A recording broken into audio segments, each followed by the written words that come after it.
So if you ever feel that, no, my research doesn't cost anything, I don't need funding, then think again, because there are costs that you can enhance and make the project bigger, better, more interesting, deeper, etc., etc. So don't get fooled into thinking it doesn't cost. So first of all, don't try and win your grant by making it cheap. So deflate. Don't do that. Put an honest value of the cost, because the reviewers should be asked to look at the budget.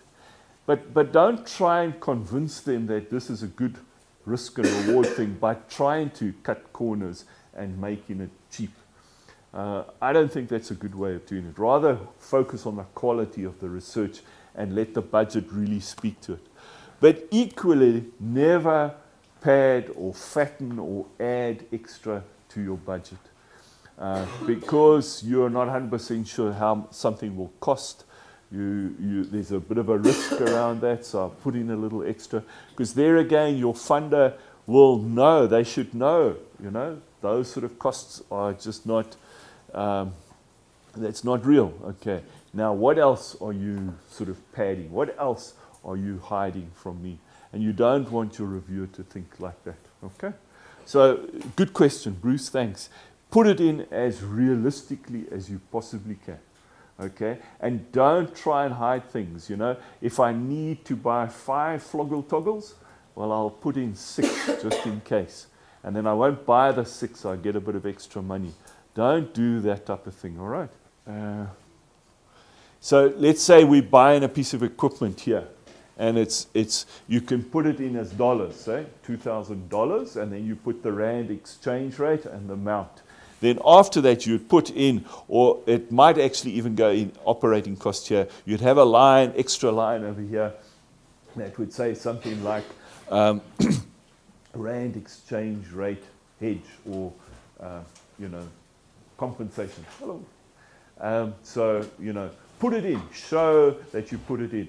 The other thing that you can do is if you go to the Central Reserve Bank, if you go to their website, they actually can give you, they'll give you a projection of these major exchange rates over the next so many years, so or period, 6 months or something like that. So don't work on the exchange rate today. Try and get a figure of what they expect the exchange rate to be in 6 months' time. We've talked about that. Now, avoid lump sum requests. Be as detailed as possible.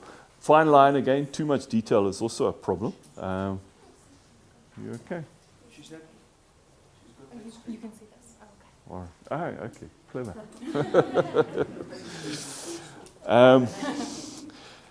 So lump sum. What do I mean by lump sum? Let's say under consumables you put there 100,000 rand, but you don't tell me what the consumables are.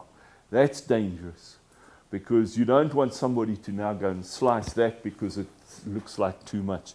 You need to give me a sense, but you can't break it down to how many tea bags you're going to buy. These guys had 100 people come in for tea, so they talk about each tea bag. But you need a sufficient detail so that we know what it is made of, but no massive big lump sums. Now, often the budget is also accompanied by a budget narrative, a motivation for the budget. And that is also very, very important. Don't get a bit lazy towards the end of the grant and then just put very little detail into that.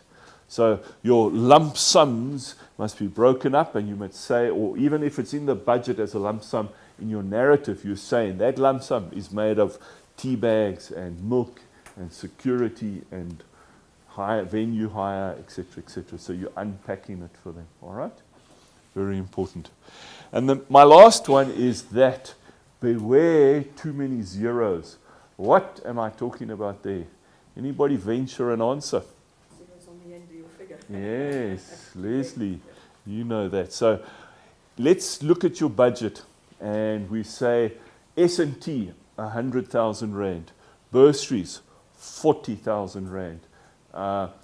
Consumables, 500,000 rand. Can you see all those noughts? Yeah. What does those noughts flag to the reviewer? thumb suck. You don't really know what it costs. So here comes a grantsmanship cheat. If something costs 40,000 rand, why not put it in as 39,963? Okay, there are no noughts, but it looks like a real figure. So it's a cheat, I know. But if you put in just noughts, the impression that you're creating is that this is a thumb-suck budget. Okay, so beware too many noughts. Okay, put some numbers in. Of course, first prize is get to know what it exactly costs, and then your budget is really accurate. But if you have to cheat a little bit because you're running out of time and that quote that you asked for hasn't come through, well then put some numbers in other than noughts. Yeah?